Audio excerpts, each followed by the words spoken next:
21h13, mas eu me propus, até o fim do ano, vir à tribuna todos os dias. Ou eu falo no início da sessão, falo à tarde, ou falo 9, 10, 11 horas da noite, se necessário. E por que essa minha insistência aqui na tribuna, senhor presidente? Porque o ano está terminando. E, mais uma vez, a população brasileira que sonha com uma aposentadoria, com o mínimo de dignidade, está na expectativa se, enfim, a Câmara vai votar ou não o fator previdenciário que nós aqui já derrubamos há 6 anos atrás e a Câmara não vota. Eu conversei com o presidente da Câmara por diversas vezes. Ele me assegurou que, após o processo eleitoral, a matéria seria votada. Me surpreendi no dia de hoje, quando percebi que o presidente da Câmara reafirmou a sua disposição de botar a matéria em votação entre o dia 20 e dia 22. Mas fiquei perplexo com a posição de setores do governo que dizem que não tem interesse em votar a matéria. Primeiro, é um absurdo não querer votar essa matéria. Tudo bem que a gente diga que o fator foi obra do governo anterior ainda, ou seja, antes do governo Lula. Mas se passaram 10 anos e nós, que votamos contra esse fator na época, denunciamos o fator e 10 anos e a gente não tem coragem de mexer nessa porcaria chamada fator previdenciário, que confisca a metade do salário do trabalhador da área privada. E aí, senador Benedito Lira, é exatamente aquele trabalhador que pega esse confisco, que perde a metade do vencimento, onde a previdência é superavitária por ano na ordem de 13 a 15 bi. Não dá para entender. Depois não sabem por que o processo eleitoral foi complicado. Claro que vai criando uma revolta na população tão forte quanto a minha. Como não? Como não vamos votar de novo? Vamos terminar o ano outra vez prometendo para as pessoas: esperem o ano que vem que talvez a gente vote? Não dá. Não dá. A indignação da população, eu que trato tanto desse tema, Vossa Excelência sabe, tanto que o projeto que aqui o Senado votou por unanimidade era de nossa autoria, e é de nossa autoria, está na Câmara. Todas as cidades que eu participei, eu fui a mais de 100 cidades, 100 cidades, calcule mais, eu diria, porque muitas cidades fui mais 2 vezes, mais de 150 comícios, e todas as cidades me perguntaram: e o fator, Paim, vai ou não vai cair? Ou será mais um discurso em época de campanha que as pessoas dizem que vai derrubar e depois não derrubam? Eu não me presto para isso, e por isso estou aqui. Eu disse lá, em cada comício, que o fator seria votado sim, logo após o processo eleitoral, porque foi isso que foi me dito, inclusive, pelo presidente da Câmara dos Deputados. Não pensem agora que eu vou vir para aqui e vou dizer que era de brincadeira o que a gente falou nas ruas. Comigo não. Comigo não. Eu continuarei insistindo e vamos ter que votar esse fator, mas hoje ou mais amanhã. Digo mais, senhor presidente. Eu, no longo desses anos todos que eu estou aqui nessa casa, já fazem quase, me aproximo dos 30 anos, Congresso, Câmara e Senado, entrei e fiquei aqui, nunca fui disputar um outro cargo. Percebo que inúmeras metas nós atingimos. Política de salário mínimo, viajamos o país num longo debate com um grupo de senadores, deputados, construímos, ajustamos com as centrais, o presidente Lula foi fundamental, o presidente Dilma sancionou o projeto que aqui aprovamos, da inflação mais o PIB. Resolvemos aquilo que era uma polêmica que todos diziam que nunca íamos resolver, a questão do salário mínimo. Está resolvido. O salário mínimo cresce, a inflação mais o PIB. O Projeto mais recente, política de cotas. Era um tabu fazer esse debate aqui no Brasil. Insistimos, o Congresso aprovou. Está aí. As universidades aplicando com a maior tranquilidade, sem problema nenhum, já a partir agora de 1º de janeiro. Aprovamos a política de cotas. O Estatuto da Igualdade Racial, tão polêmico também aqui, com inúmeras posições divergentes, aprovamos, é sancionado, está aí, cumprindo um papel fundamental na construção da igualdade. O Estatuto do Idoso, um tema também polêmico. Me lembro que numa reunião em Porto Alegre, eu cheguei a pegar o Estatuto e disse, bom, se vocês não querem aprovar, então vamos rasgar esse trabalho acumulado durante tanto tempo. Daí, não rasga, vamos aprovar. Felizmente aprovamos. Projeto que também apresentei, e é lei, e cumpre um papel fundamental para a cidadania. Esse debate agora do pré-sal, eu não tenho dúvida que vai ser aprovado. Nós vamos avançar e vamos aprovar o pré-sal. Vemos agora mesmo o debate da educação, que pode ser 10% do PIB, ou 7%, ou 8%, mas vamos aprovar também. Tivemos aqui o Pronatec para o ensino técnico. Tivemos aqui o debate do piso dos professores, que aprovamos, é lei. Podem questionar, mas é lei. Em resumo, o que eu percebo nesses anos todos? O Estatuto da Juventude, a Câmara aprovou, está aqui conosco, eu sou um dos relatores. Só não aprovamos ainda porque a própria juventude tem algumas questões polêmicas entre eles e por isso não é lei ainda. Mas não é obstáculo nenhum. O Estatuto da Pessoa com Deficiência, que apresentei aqui, aprovamos, está lá na Câmara, é divergência do movimento, mas não tem obstáculo para aprovar também. Não tem obstáculo. Mas é incrível... Estatuto da Criança e Adolescente, que construímos todos nós juntos, é lei. Mas quando chega a vez dos homens e mulheres de cabelos brancos, daí parece que o mundo vai cair se você aprovar uma política que garanta um reajuste mínimo aí de 3%, 2%, 5%, que seria o PIB, a gente nem mais fala em PIB, e que fosse então o crescimento da massa salarial do país. Ah, não pode, porque vai quebrar o país. Bobagem, mentem quando digo isso, hein? Quando dizem isso. O que tem contra os idosos? Alguma coisa tem que ter. Todo mundo vai chegar lá. Me ajuda aqui o senador Benedito Lira.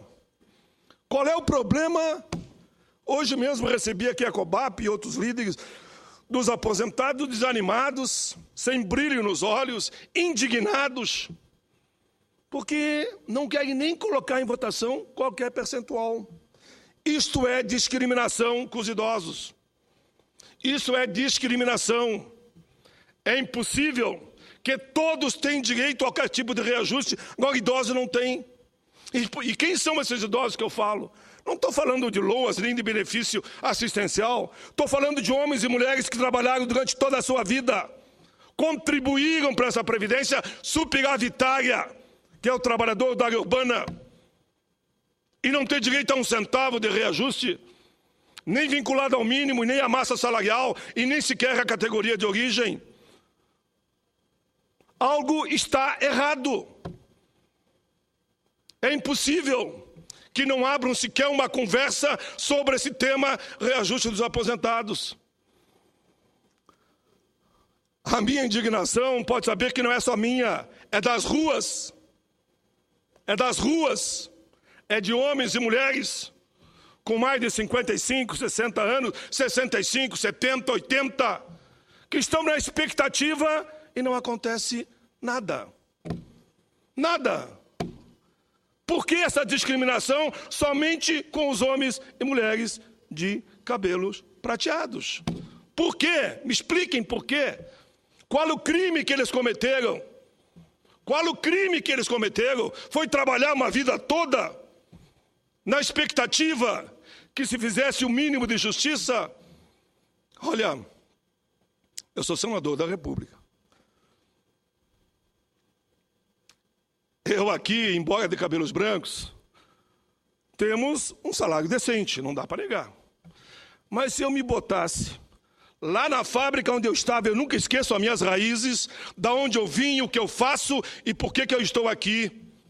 Os meus amigos lá da fábrica que estão com 60 anos, 55, 62, 70, dizem, pô, pai, nós acreditamos tanto nesse governo, que você faz parte, e veja bem como é que está hoje o nosso salário. Eu não tenho o que responder para eles, a não ser aqui da tribuna, demonstrando a minha indignação, que é a indignação das ruas, e essa indignação vai crescer. Não pense que não vai, porque vai. Nos países mais avançados, quem quer se eleger presidente da República, governador, senador, deputado ou vereador, tem que ter política para os idosos. A tendência é aumentar o número de anos-vida da população, eu diria, inclusive mundial, só que outros perceberam isso. E aqui no Brasil me parece que não. Simplesmente, idoso. Olha, eu soube de uma reunião de ex-ministros, que teve um ministro que chegou a dizer isso. Fiquei muito chateado. Idoso tem mesmo que morrer, temos que pensar somente nas crianças. Eu fico naquela frase antiga e conhecida, pobre do país que não olha para as suas crianças e também para os idosos. Pobre desse país. Por isso, senador Benedito Lira, o Congresso dos Aposentados e Pensionistas será na Bahia, agora, em novembro. Eu acredito que de lá sairão propostas de mobilização, algum tipo de reação. Reação vai ter que ter, porque não dá. Eu sei que idoso aposentado não pode fazer greve, que greve vai poder fazer? O que resta a eles? A não ser começar a fazer vigílias, protestos, greve de fome, porque vai chegar um momento, e que ficou comprovado já, que eles não conseguem mais pagar plano de saúde nenhum. E a nossa saúde nós sabemos como é que está, infelizmente. Ninguém tem dúvida. Senador, meu caro, por favor, senador Benedito Lira. País, até para que talvez eu me acalme um pouco mais. A maioria dos nossos aposentados, no momento que estão vivendo, não tem dinheiro nem para comprar a medicação. Que dirá pagar plano de saúde, que você tem razão. Ter diariamente. Realmente é uma coisa incompreensível. Vossa Excelência tem toda a razão. É incompreensível que o Brasil não tenha uma política mais decente para cuidar dos idosos. Porque este é o caminho de todos. Com certeza. Ninguém nasceu jovem e se perpetua jovem. O ciclo da vida é o nascer, crescer, se desenvolver e morrer. Mas você morre com a velhice. Então, eu quero cumprimentar Vossa Excelência por essa manifestação. Muito obrigado, senador. Quero me aliar à sua indignação também. Muito obrigado, senador. Permitam, pelo menos, que a gente viva e morra com dignidade. É isso que eles querem. Estou acompanhando outro caso do Aeros, por exemplo, que é também aposentados e pensionistas. Se ganha aqui, se ganha ali, se vai ao Supremo, e aí vem a AGU e entra com recurso de última hora, e respeita até uma decisão do Supremo para não pagar os aposentados e pensionistas do Aeros, que é uma falta de fiscalização do governo anterior, mas a dívida está aí, se paga todo mundo, só não se paga quando é aposentado e pensionista. Não dá mais para aguentar. Por isso que eu, nessa minha demonstração de indignação aqui na tribuna, eu faço mais um apelo aos governantes desse país. Por favor, sentem. E os aposentados estão dispostos a sentar, a negociar. E por isso, quando algumas categorias fazem greve ao extremo, não sabe por quê. Se os aposentados tivessem o direito de fazer greve, com certeza estavam sentando, estavam negociando. Mas como sabem, o aposentado não tem dinheiro para o ônibus, não tem dinheiro para o remédio. Mal e mal recebe para poder se alimentar. Então é fácil. Desculpa a expressão, mas é até uma posição minha de covardia. Que é um desrespeito aos homens e mulheres que já estão com fragilidade física, que não podem fazer grandes movimentos. E eles me dizem, mas Paim, você acha que nas minhas condições, com remédio para pressão, para diabetes, e aí vai, não vou listar aqui todas as doenças que são natural, de artrite, Eu ainda vou poder fazer grandes passeatas, como tu propõe, os grandes movimentos? Eu digo, não, eu entendo. Mas eu aprendi ao longo da minha vida que sem pressão não se leva. Sem pressão, sem mobilização, não cedem. Aquela frase antiga, né? Quem não chora não mama. Ou seja, a criança nos ensina já que quando ela chora, algum motivo tem. Por isso, senhor presidente, eu vou terminar a minha fala. Eu sou daqueles que não joga a toalha nunca. Não jogarei a toalha nunca. Se pensam que eu deixarei de vir à tribuna, se enganam. Não jogo a toalha. Continuarei com a mesma convicção até ver o fim do fator previdenciário, até que esse país crie vergonha na cara e dê um reajuste, uma política decente de salários para os aposentados e também pensionistas. É grave a situação dos aposentados, é muito grave. Eu vi homens e mulheres, senador, chorando no contato comigo, me abraçavam e choravam. Disse, painho, o que estão fazendo conosco? O que estão fazendo conosco, painho?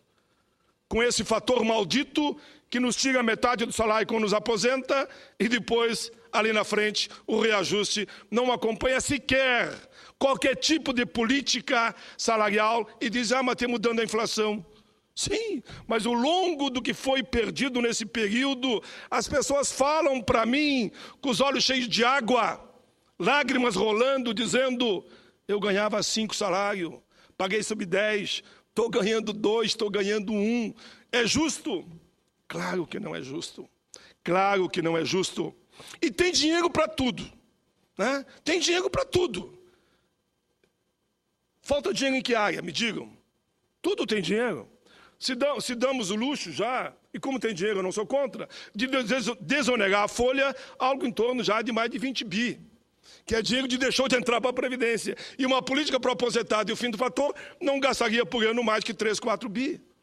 Tu pode abrir mão de 20, mas não pode pagar 3. Essa matemática não fecha. É uma maldade. É uma maldade e que nós vamos ter que refletir. Depois, quando falam que nós estamos nos afastando dos movimentos sociais, da base articulada, dos trabalhadores do campo e da cidade, alguém diz, não é bem assim. É sim. Está todo mundo entrando agora no esquema de uma política de Estado e esquecer os movimentos populares. E é essa reação que eu vi lá nas ruas. E essa reação vem num crescente. Vem num crescente. Por isso, mais uma vez, eu quero dar esse alerta. Não é ameaça, quem sou eu para ameaçar? Estou mais aqui no estado da luz amarela. É preciso que se respeite os aposentados e pensionistas e se pense numa política séria, pelo menos o crescimento da massa salarial do país, e é fácil, senador Benedito Lira, e apresentamos, inclusive, projeto nesse sentido, porque entendemos que era o mínimo que poderia ser feito. Via o fundo de garantia e a arrecadação da folha de pagamento do empregado para a Previdência, você tem tranquilamente até um índice que mede o crescimento da massa salarial do país.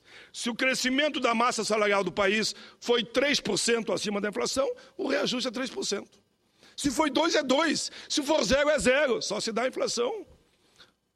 Nem essa discussão eu sinto, porque eu apresentei o projeto e continuo aqui não deixando que ele seja apreciado. O momento é esse. O momento é de reflexão. Já que tem dinheiro para todas as áreas, e que bom que a gente possa dizer isso, né? É sinal que o Brasil, olhando para o outro lado do mundo, está com uma taxa de desemprego que se aproxima de 5%. Lá fora tem uma taxa de 30%. Mas se nós temos um desemprego de 5%, é porque estamos trabalhando, produzindo, recebendo e consumindo, e o país arrecadando mais. A Previdência arrecadando mais, o Fundo de Garantia arrecadando mais. E daí o que faz? Em vez de pagar o aposentado, que é o sócio da Previdência, legítimo, que a Previdência não é do governo, como o Fundo de Garantia não é do governo, é de quem contribui. É de quem contribui. Daí simplesmente diz, olha, agora não precisa pagar mais 5, mais 10, mais 15, mais 20, nem mais 30, não paga mais nada e ferra o aposentado. É como se o aposentado tivesse que responder ao problema de crise que poderá vir um dia. Porque a crise não chegou. Não chegou. A tal de crise aqui não chegou. Senhor presidente, eu vou terminar e dizendo para os meus amigos trabalhadores, vocês das centrais, das confederações, de trabalhadores, escrevam porque é fato e é real, como disse aqui o senador Benedito Lira. Vocês que hoje representam mais os trabalhadores que estão na ativa, esses todos um dia vão envelhecer, que é a lei da vida. É a lei da vida. E vão ter que se aposentar. E vão pegar o fator. E depois não terão um reajuste. Aí todos vão viver com um salário mínimo. É uma questão estratégica. É uma questão de você olhar para o amanhã. Então é preciso que as centrais, que as confederações, que os trabalhadores da ativa, os aposentados e pensionistas se unam e façam um movimento articulado de pressão para ver se não vem o reajuste. Vem o reajuste, porque dinheiro não falta. Agora, se não fizerem, não virá nada. E aí é fácil, sim, dizer que dão para esse setor 10 bi, para outro 20 bi, para outro 30 bi, e principalmente para os poderosos, né? Porque o trabalhador não virá. Senador Benedito Lira, eu agradeço a paciência de Vossa Excelência, mas eu tinha que fazer isso. Ou eu falo o que eu sinto, ou perdeu a razão de ser de eu estar aqui no parlamento. Não consigo ver uma injustiça desse tamanho acontecendo. Nós que sempre dizemos, se tiver um injustiçado, eu estarei do lado do injustiçado. Agora são 8 milhões, 10 milhões de injustiçados, e a gente fica quieto. Pois é, não sei, quem sabe, pai em cá. Pois é. Quantos anos aguardando? Aguardar o quê? Meus amigos OERs, eu tenho muita esperança na decisão do lado do Supremo. Estivemos lá recentemente para que vocês sejam indenizados. Meus amigos aposentados e pensionistas, continuaremos fazendo tudo aquilo que for possível para que vocês tenham uma política salarial que garanta a vocês o mínimo de dignidade. Obrigado, presidente. Eu voltarei todos os dias à tribuna para falar destes temas.